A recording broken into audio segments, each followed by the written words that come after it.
George Orwell 1984 and big brother is watching you. सबसे पहले तो हम थोड़ा सा बियोग्राफी पढ़ते हैं राइटर के बारे में कि Eric Arthur Blair pseudonym George Orwell. ठीक है, इसका सोडोनम यानी कि इसका जो तखल्लुस था वो क्या था, जॉर्ज ऑरवेल था, लेकिन इसका असल नाम जो था वो एरिक आर्थर ब्लेयर था।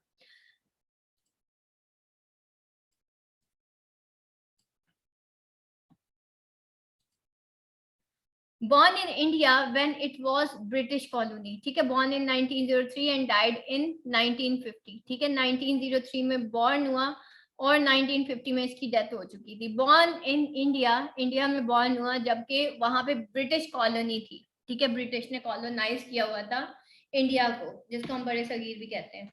wrote 9 major books and 700 essay articles. He was an international socialist. He was against British imperialism, ठीक है, अगेंस्ट अब ब्रिटिश एम्परलिज्म के बारे में। एम्परलिज्म तो आपको पता है कि बहबूद के नाम पे ये जो ब्रिटिशर्स हैं इन्होंने छोटी छोटी कॉलोनीज बना ली थी, कॉलोनाइज कर दिया था छोटे छोटे मुल्कों को। लाइक ये जब बड़े सगीर में आए थे तो ये कह के आए थे कि हम आपकी बहबूद चाहते हैं, but they want to emotionally, और ये जो third world generation, third world जो जनरेशन है या थर्ड वर्ल्ड कंट्रीज हैं, इनके माइंड्स को एक्चुअली ये कैप्चर करना चाहते थे ताकि ये पूरी दुनिया पे हुकूमत कर सकें। इस वजह से अभी भी हमारे जहन में यही है कि Britishers are good and we are bad.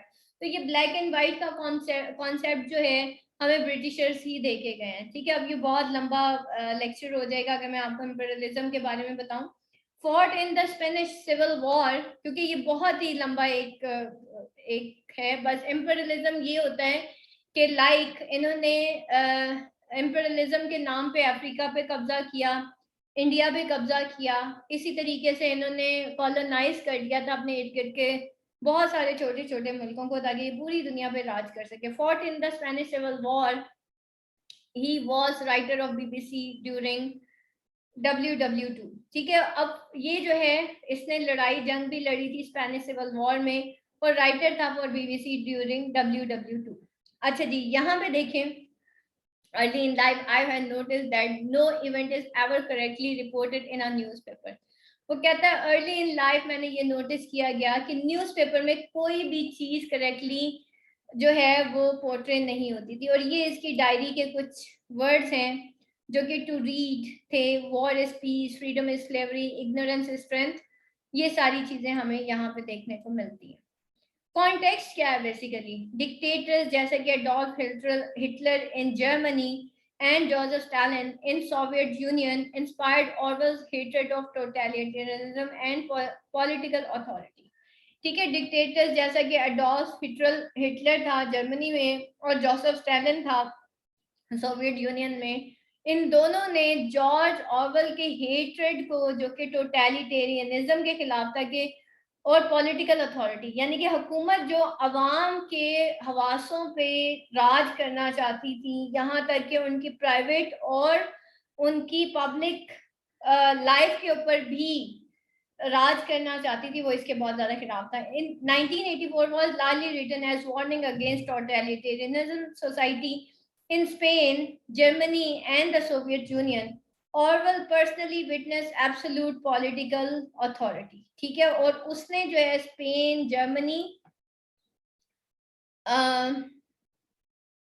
और सोवियत यूनियन, ठीक है, रूस, उसने हर जगह पे ऑरवेल ने पर्सनली विटनेस किया एब्सोल्यूट पॉलिटिकल अथॉरिटी को, और कैसे रिगाइम्स जो हैं use technology as a tools of repression, कि कैसे जो है रिगाइम्स यानी कि जो हुकूमतें हैं वो किस तरीके से यूज करती हैं टेक्नोलॉजी को कि as a tool for repression, की किसी तरह वो अवाम को रिप्रेस कर सकें। Totalitarianism or totalitarian rule is a political system that strives to regulate nearly every aspect of public and private life, ठीक है। Totalitarianism जो है वो एक political system है जो कि स्ट्राइव करता है कि वो रेगुलेट कर रहे nearly every aspect of public और प्राइवेट लाइफ को, ठीक है। ये मैंने अभी आपको काफी सारा कुछ बता दिया था। अच्छा जी, उसके बाद जो है Totalitarian regimes or movements maintain themselves in political power by means of an official, all-embracing ideology and propaganda disseminated through the state-controlled mass media. A single party that controls the state, personality cult, control over the economy, regulation, and restriction of free discussion and criticism, and the use of mass surveillance and widespread use of state terrorism. Totalitarianism के अंदर क्या होता है, ये एक political system है, ठीक है, जो कि स्ट्राइव करता है कि वो रेगुलेट करे nearly every aspect of public और प्राइवेट लाइफ को।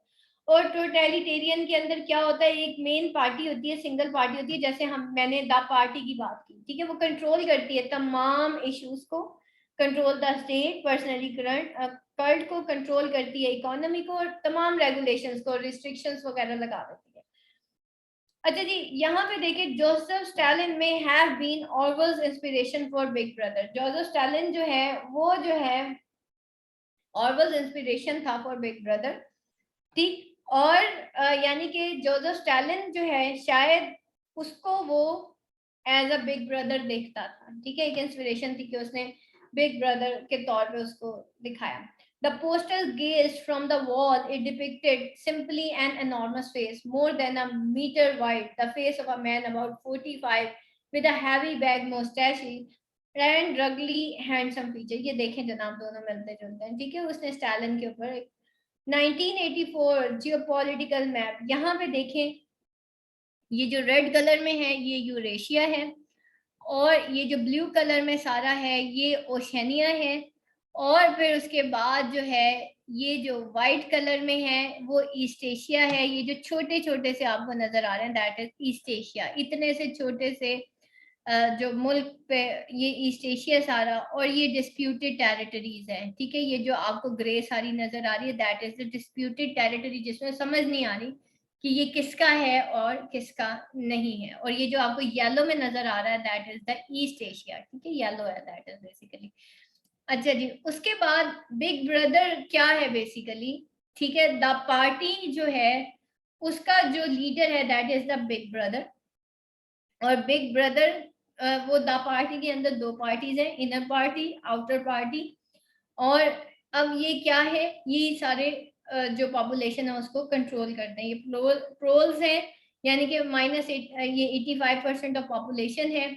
इनर पार्टी जो है वो 2% ऑफ पॉपुलेशन है, एंड आउटर पार्टी जो है ये 13% ऑफ पॉपुलेशन है। और इस आउटर और इनर पार्टी ने इस 85% जो पॉपुलेशन है उसको कंट्रोल किया हुआ था। साइनॉप्सिस देख लेते हैं इसका क्या है कि 1984 was published in 1949 and is a dystopian novel about a collectivist totalitarian oligarchy called Oceania, ठीक है। अब ये जो है एक डिस्टोपियन नॉवल है, ठीक है। डिस्टोपिया की मैंने आपको डेफिनेशन बता दी है, एक about a collectivist totalitarian oligarchy, जिसको हम ओशनिया कहते हैं, ठीक है। ओशनिया के ऊपर जो इसकी प्लेस है, जो सेटिंग्स हैं वो सारी ओशनिया है, और ओशनिया को ही हम इंग्लैंड कहेंगे।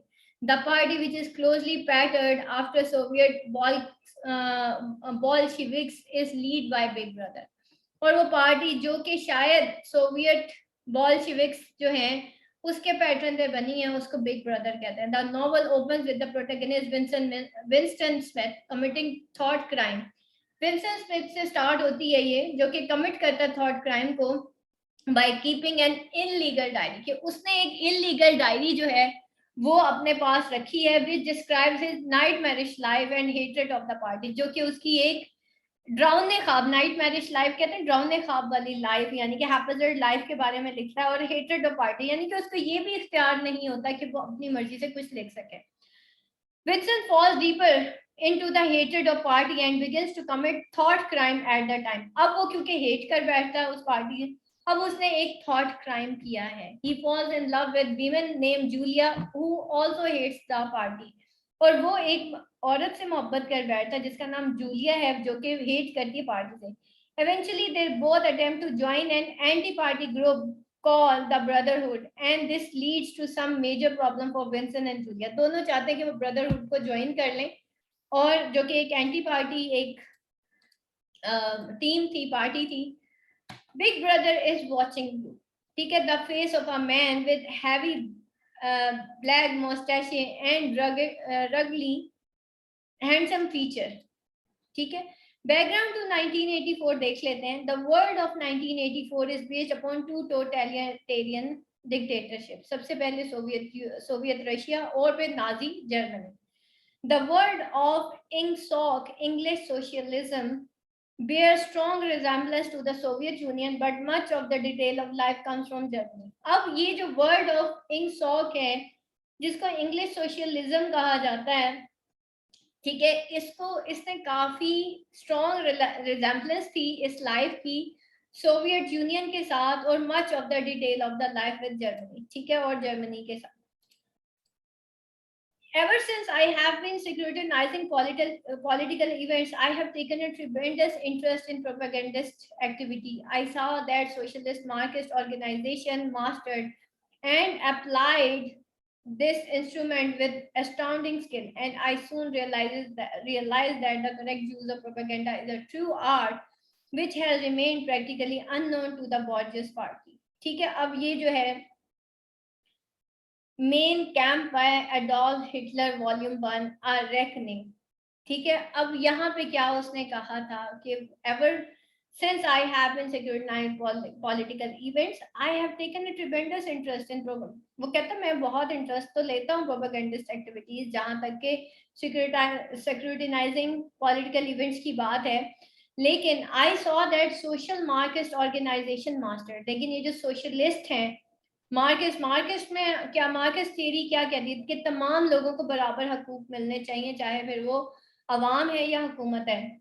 जो ताकत है वो सिर्फ एक के पास नहीं होनी चाहिए. तो सोशलिज्म भी यही कहती है कि तमाम लोगों के, सोसाइटी के जितने भी इख्तियारात हैं वो हर इंसान के पास बराबर होने चाहिए, उसके पास हक होना चाहिए जीने का. और मार्क्सिस्ट थियरी जो है वो ये जो दो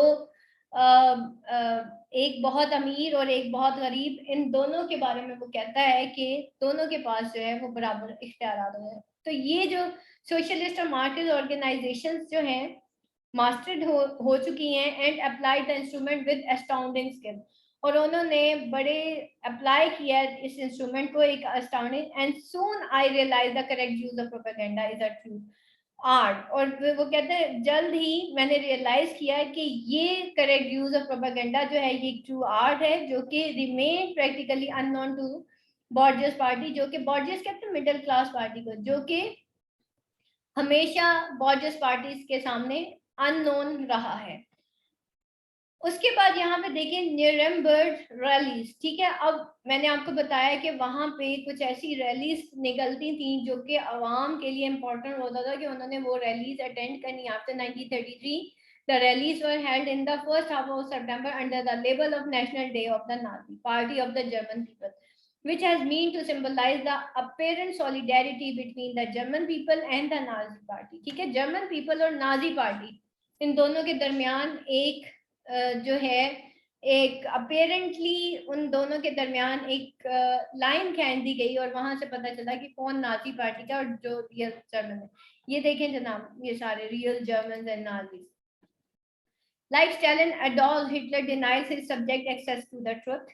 ठीक है, उसने भी स्टालिन की तरह एडोल्फ हिटलर ने भी डिनाई कर दिया था उन सब्जेक्ट्स को जो कि एक्सेस करते थे to the truth. His Third Reich can be read as a war against memory. ठीक है, उसकी जो किताब थी थर्ड रीच, उसको वॉर अगेंस्ट मेमोरी की तरह पढ़ा जा सकता है. And Orwellian falsification of reality primal level. Oceania conducts an increasing war on memory. ठीक है, ओशेनिया ने भी कंडक्ट किया एक increasing war on memory. Evidence that conflict the latest official line is systematically destroyed and false traces laid on its place. Oceania में actually क्या हो रहा था, ओशेनिया ने भी क्या किया कि अपनी जो मेमोरी एविडेंसेस हैं उनको रिमूव कर दिया था. ठीक है, अनसीजिंग वॉर ऑन मेमोरी. और उन्होंने क्या किया, that conflict the latest official line है सिस्टमैटिकली, और फिर क्या हुआ, जो कि कन्फ्लिक्ट कर गई लेटेस्ट ऑफिशियल लाइन के साथ।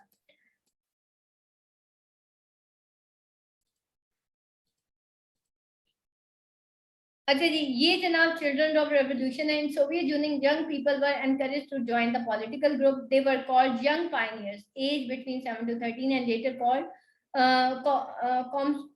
komsomols. If you were komsomol member, you got into university automatically. और फिर क्या हुआ, सोवियत यूनियन में जो है यंग पीपल को एनकरेज किया गया जो कि एक के वो ज्वाइन करें पॉलिटिकल ग्रुप को, और उनको क्या कहा जाता था, यंग पायनियर्स कहा जाता था, जिनकी एज कितनी थी, 7 to 13, और बाद में इनको कॉम्सोमोल्स का नाम दिया गया। और अगर आप एक कॉम्सोमोल मेंबर हैं तो आपको यूनिवर्सिटी में ऑटोमेटिकली जो है एडमिशन मिल जाएगा। So there was great pleasure to join. Hitler Youth जो है, यहाँ पे ये हिटलर के बारे में पढ़ लीजिएगा, हिटलर यूथ फ्लोरिस्ट, और इसी तरह से हिटलर की भी यूथ थी। But this remind of you कि किस तरीके से how easy it was thought Winston if you did not look about you to believe that the physical type set up by the party as an ideal.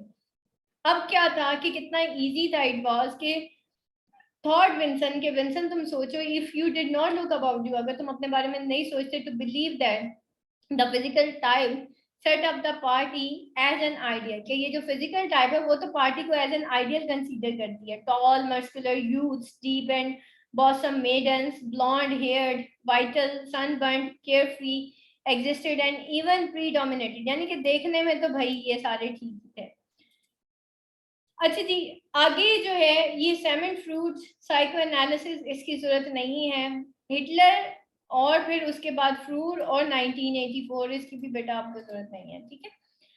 अच्छा, 1984 के बारे में अगर हम देखें तो novel that is also an easy Winston experience is a typical और what happens to the people in Ingsoc यानी कि इंग्लैंड की बात हो रही है। Vincent's journey to Ministry of Love, torture chambers is inevitable from time he picks up the diary. ठीक है, अब यहाँ पे जो है उसके साथ जो होता है उस जगह पे, जिसको इंगसॉक भी कहा जाता है, या फिर इसका एक नाम और भी था, एयर स्ट्रिप 1, ठीक है। लोकेशन क्या है, दैट इज एयर स्ट्रिप 1 है, जहां पे मैंने आपको बताया था इंगसॉक भी है, इसको एयर स्ट्रिप 1 भी कहा जाता है। और यहाँ पे क्या था, मैंने आपको बताया था कि न्यू स्पीक के नाम से न्यू लैंग्वेज ऑर्गेनाइज किए गए थे, और उस लैंग्वेज के तहत लोगों के 2 फेसेस थे, ठीक है, यानी कि इमोशनली वो कुछ और सोचते थे और अपेरेंटली वो कुछ और सोचते थे।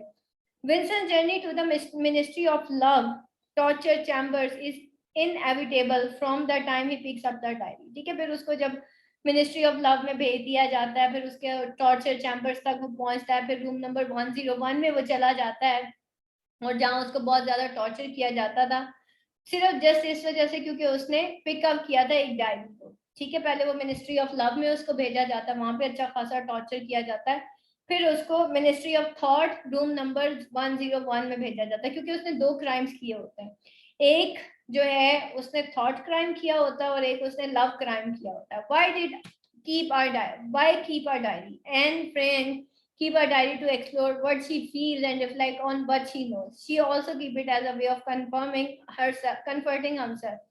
The activity is difficult for Vincent because the activity of diary writing becomes impossible. ठीक है, अब क्या था कि एन फ्रैंक जो है वो तो अपने साथ डायरी रखती थी कि वो ये एक्सप्लोर कर सके कि वो क्या फील करती है और अपने आप को and reflect on what she knows, जो वो जानती है, but she also keep it as a way of comforting her, और उसके लिए डायरी एक सूदिंग और कंफर्टिंग एक टूल था। लेकिन अब ये विंस्टन के लिए ये बहुत ज्यादा डिफिकल्ट था, क्योंकि राइटिंग डायरी उसके लिए इम्पॉसिबल बन गया। नो प्राइवेसी एग्जिस्ट, यहाँ तक कि उसकी पास इतनी प्राइवेसी भी नहीं थी कि वो कोई प्राइवेसी एग्जिस्ट करती, because big brother is watching you. Surveillance and control यहाँ पे देख लेते हैं। People of this society are constantly being watched by telescreen monitors and have an ability to project images and take in images. They are all watching each other. Any small face gesture or sigh can give you away. It does not matter you are innocent. ठीक है, अब क्या था, हर चीज लोगों की control हो रही थी, यहाँ तक कि उनके हर इंसान जो है टेलीस्क्रीन के थ्रू मॉनिटर हो रहा था, हर इंसान, यानी कि does not matter if you are innocent, लेकिन आपको वॉच किया जाता था, हर जगह कैमरास लग गए थे, हर जगह एक तस्वीर लगा दी थी गई थी जहां पे लगा हुआ था स्ट्रीट्स के अंदर big brother is watching you. No joke और popular TV show he really was watching, कि कोई जोक या पॉपुलर टीवी शो नहीं चलेगा क्योंकि बिग ब्रदर तुम्हें देख रहा है। पार्ट 1 चैप्टर नंबर 5 की में देख लेते हैं, Syme venomous orthodox ability of Syme's brain to disengage from reality to think without feeling. ठीक है, अब यहाँ पे एबिलिटी ऑफ सीम ब्रेन जो है वो क्या है, टू डिसएंगेज फ्रॉम रियलिटी, के डिसएंगेज फ्रॉम रियलिटी, के इंसान जो है वो रियलिटी से डिसएंगेज हो जाए, उसको रियलिटी का कुछ पता ना चले, टू थिंक विदाउट फीलिंग, सोचे तो सही लेकिन फील ना कर सके। पार्सन्स जो है वो पैथेटिक, इग्नोरेंट एंड मैनिपुलेटेड थे। पार्सन आपको पता है कि चर्च रिलीजन और नाइटमेयर ऑफ हिज चिल्ड्रन, ठीक है, the nightmare of his children, यानी कि बच्चों के डरावने ख्वाब। People capacity to ignore present suffering, peoples के अंदर ये कैपेसिटी पैदा की गई कि वो सफरिंग को इग्नोर करें। Duck speaker in midst of noise, और डग स्पीकर जो है वो रख दिए गए मिडेस्ट ऑफ नॉइस, यानी कि नॉइस के अंदर भी आपको इतना नॉइस जो है वो बर्दाश्त करना पड़ेगा। बैड फूड और क्राउडेड, यानी कि वो बहुत ही बदहाली का शिकार हो गया इंग्लैंड। सम थीम्स यहाँ पे देख लेते हैं, the deprivation of privacy, the prohibition of sex, the destruction of history, the essential nature of memory, the appreciation of the past, the ultimate fallibility of human mind। ये कुछ themes हैं जिसमें जो है इंसान की प्राइवेसी जो है वो खत्म हो गई और इमोशनली उसको डिटैच कर दिया गया, डिस्ट्रक्शन कर दी गई हिस्ट्री की, यानी कि हिस्ट्री की जितनी भी रियल इंफॉर्मेशन थी उसको ऑल्टर कर दिया गया। एसेंशियल नेचर ऑफ मेमोरी, ठीक है, एक एसेंशियल नेचर ऑफ मेमोरी उसको टारगेट किया गया है। और एप्रिसिएशन ऑफ द पास्ट, ठीक है, एक एप्रिसिएशन पास्ट, यानी कि ऐसे ऑल्टर किया गया हिस्ट्री को कि ओशनिया जो है कि भाई पास्ट में भी ओशनिया ठीक था और अभी भी ओशनिया ठीक था। जैसे आप पाकिस्तान इंडिया की हिस्ट्री पढ़े ना तो दोनों कहते हैं कि हमने जो है 1965 की वॉर जीती थी, ठीक है, तो एक्चुअली इस तरीके से हिस्ट्री जो है वो ऑल्टर की जाती है। The ultimate fallibility of human mind, the human need for freedom in the society Orwell imagined people could not love who they want, ठीक है, और सोसाइटी के अंदर ऑरवेल ने ये इमेजिन किया कि लोग ना तो उनसे मोहब्बत कर सकते हैं जिनको वो चाहते हैं, वर्क देयर वे वांट, अपनी मर्जी से काम नहीं कर सकते, वॉक देयर दे वांट, ना वो चल सकते हैं जहाँ वो चाहते हैं, ना वो अपनी मर्जी से खा सकते हैं, ना राइड कर सकते हैं, were not allowed to have memories, यहाँ तक कि उनकी मेमोरीज भी अपनी मर्जी से नहीं है। What is something willing to risk for freedom, अब और क्या रह गया जो कि एक बहुत बड़ा रिस्क है फ्रीडम पे। Freedom is freedom to say that 2 + 2 make 4, it is the granted all else follows. लेकिन thought crime does not entail death, thought crime is death, ठीक है, लेकिन थॉट क्राइम जो है वो एंटेल तो नहीं करता डेथ को, लेकिन थॉट क्राइम एक्चुअली डेथ है। अब फ्रीडम ऑफ स्पीच तो ये कहती है फ्रीडम इज फ्रीडम, अगर आप ये कहें, हम ये कहें कि 2 और 2 4 होते हैं, लेकिन जो पार्टी थी या मिनिस्ट्रीज थी वो कहती थी कि 2 और 2 5 होते हैं, इसलिए अवाम को ये मानना पड़ेगा कि 2 और 2 5 होते हैं। Things you need to take note of when reading the text, the new language, any term that is unfamiliar to you should be noted down and defined। New language, यहाँ पे मैंने आपको बताया था न्यू स्पीक के नाम से air strip 1 के अंदर एक लैंग्वेज इंट्रोड्यूस करवाई गई थी, ठीक है, ओशनिया के अंदर एक इलाका था जिसका नाम एयर स्ट्रिप था। एयर स्ट्रिप में कौन रहता था, विल्सन रहता था, जो प्रोटेगनिस्ट था, ये सारा जो सेटिंग्स है वो एयर स्ट्रिप पे ही हुई है। वहां पे एक न्यू लैंग्वेज इंट्रोड्यूस करवाई गई थी। न्यू लैंग्वेज जो है हर वो टर्म है जो कि unfamiliar to you should be noted down and defined। As at the start of the novel, most words are defined or explained. Words term like newspeak, minitru, thought crime, proles, ministry of love, hate week, double plus good, और duck speak, Oceania, ये सारे जो है वो हमारे लिए word और terms थे। द ऑफिशियल लैंग्वेज और Oceania news speak is politically correct, ठीक है, जो भी न्यूज स्पीक के हिसाब से कहा जाता था वो पॉलिटिकली करेक्ट होता था। Speech taken to its maximum extent, इसी स्पीच के तहत कहा जाता था 2 और 2 5 होते हैं। ओशनिया क्या है? One of the 3 super states political system Ingsoc, Winston Smith's home, comprised of North and South America, Britain, Australia, and southern portion of Africa. Newspeak is the official language of the Oceania, ठीक है, ये official language थी न्यूज़स्पीक जो है Oceania की, but standard English is still spoken by man. ये जनाब आपको ये नजर आ रहा है, ये सारा ओशनिया है, और देन ये यूरेशिया है, ये ईस्ट एशिया, बाकी डिस्प्यूटेड। एजुकेशन, ठीक है, इधर जो है in the world language is reduce so that thoughts are also reduce, language reduce हो गई, इस तरह से थॉट भी रिड्यूस कर दी गई। Don't you see that the whole aim of the newspeak is to narrow the range of thought? In the end, we will make thought crime virtually impossible because there will be no words to express it. ठीक है, in fact, there will be no thought. Orthodoxy means not thinking, और orthodoxy is unconsciousness. Orthodoxy क्या होती है? Orthodox कहते हैं तकियानूसी सोचों को, ठीक है, ऑर्थोडॉक्सी कहते हैं पुरानी सोचों को, ठीक है, ऐसी फजूल सोचें। तो वो कहता है ऑर्थोडॉक्सी जो है वो अनकॉन्शियसनेस है, हमारे अनकॉन्शियस माइंड में कहीं ना कहीं ऑर्थोडॉक्सी होती है। लाइक काली बिल्ली आगे से गुजर गई तो पता नहीं क्या हो जाएगा, ठीक है, और भी बहुत सारे हमारे ऑर्थोडॉक्स और सुपरस्टिशियस बिलीव्स हैं। People believe they are what they are told, लोग सिर्फ उन बातों पे बिलीव करते हैं जो कि वो उनको बता दी जाती है, जैसे हमारे बड़ों ने हमें जो बता दिया वो हम जानते हैं बस। Because doubting a fact means that, क्योंकि एक फैक्ट को डाउट करना means that people just switch off, तो लोग जो हैं बस हार मान लेते हैं। द इम्पोर्टेंस ऑफ हिस्ट्री क्या है? One of Vincen's job is to change the past so that it fits to the present belief of those in part. Winston की जॉब क्या थी मिनिस्ट्री ऑफ ट्रुथ में? उसने ये करना होता था कि पास्ट की जो हिस्ट्री होती थी ना ट्रुथ, उसको ऑल्टर करना होता था ताकि वो आज के प्रेजेंट बिलीफ के साथ हिसाब से सेट हो जाए। No one values history, even personal history is worthless, कोई भी वैल्यू नहीं करता हिस्ट्री को यहाँ तक कि वो जो है वर्थलेस हो जाए। Remembers his mother suffering, his adult awareness of his mother's suffering, his mother's loyalties, the impossibility of feeling sorrow, Julia, and he makes love because it is political act. Human connections में देख लेते हैं, sex is as nasty thing you do to have babies. When you make love, you feel happy and don't give a damn about anything. They can't bear you to feel like that. If you are happy inside yourself, why would you give a damn about big brother? ठीक है, ये इन्होंने एक सोची थी। और उसके बाद जो है loyalty to party transcends even family ties, ठीक है, लॉयल्टी टू पार्टी जो है वो ट्रांसेंड कम हो जाती है अगर फैमिली टाइज हो जाए, यानी कि अगर फैमिली में मोहब्बत होगी तो फिर लॉयल्टी टू पार्टी खत्म हो जाएगी। All marriages arranged to produce children to serve the state.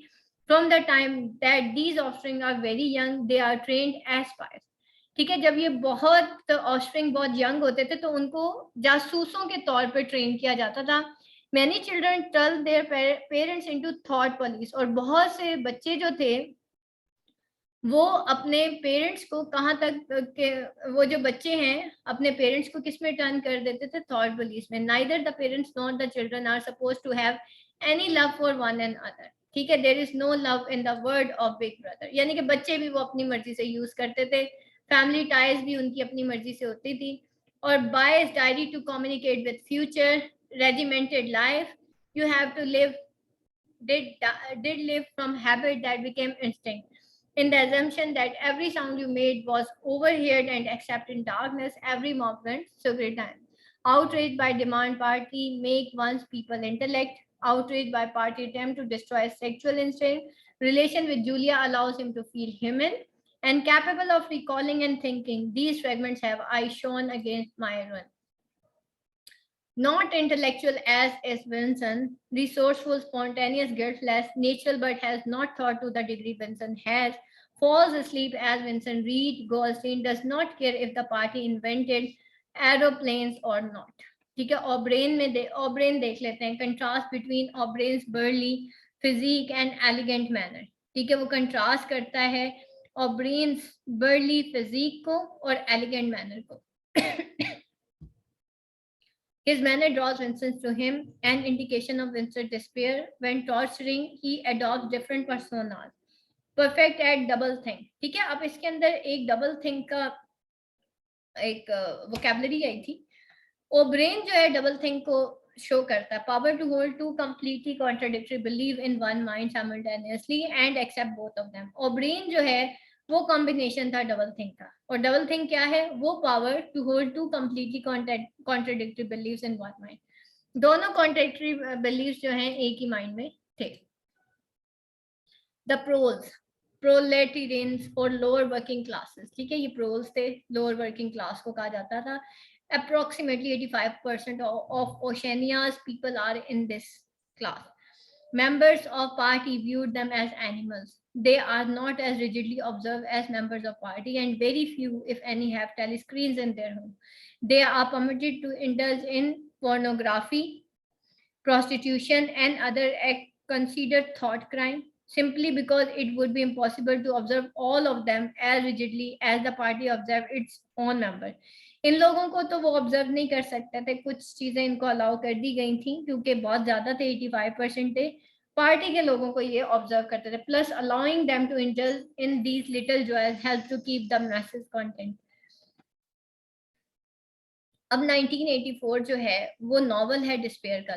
No George Orwell offers a political choice between the protection of truth and a slide into expedient falsehood for the benefit of rulers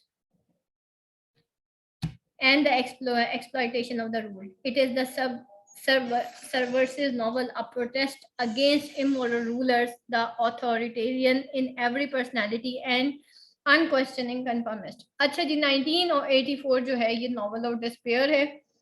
ठीक है, और ये क्या है? इसके अंदर political choice है between protection of truth और एक स्लाइड है into expedient falsehood for the benefit of ruler. के एक एक्सपीडिएंट फॉल्सहुड जो है वो क्रिएट की गई है ताकि बेनिफिट ऑफ रूलर्स हो, और एक्सप्लॉयटेशन है जिनको रूल किया जा रहा है, यानी कि अवाम जिनको ये रूल कर रहे हैं उनकी एक्सप्लॉयटेशन है.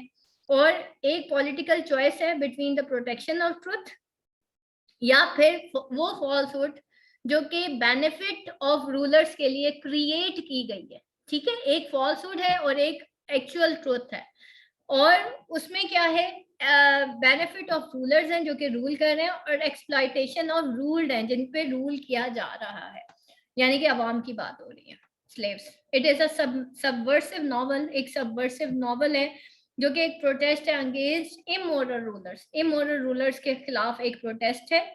और the authoritarian in every personality and unquestioning conformism है. और एक अथॉरिटेरियन है हर पर्सनैलिटी के हिसाब से जो अनक्वेश्चनिंग कन्फर्मिस्ट है. 1984 can be seen as an account of the forces that endanger liberty and the need to resist them. ठीक है, और ये किस हिसाब से हम इसको देखते हैं? ये वो अकाउंट है ऑफ द फोर्सेस जो कि एंडेंजर करता है लिबर्टी को और नीड टू रेजिस्ट देम. ये है जनाब a scene from one of Vincent's drug-induced hallucination while in the Ministry of Love. He and O'Brien looked out upon the rolling hills of the Golden Country. ठीक है, John heard as Vincent Smith in Chestnut Tree Cafe in final scene from 1984. ठीक है, यहाँ पे देखिए ये Chestnut Tree Cafe में बैठा है और फाइनल सीन फ्रॉम 1984. ठीक है, ये बेटा आपकी एंड होगी ये स्लाइड. यहाँ तक अगर कोई क्वेश्चन है इसको एक दफा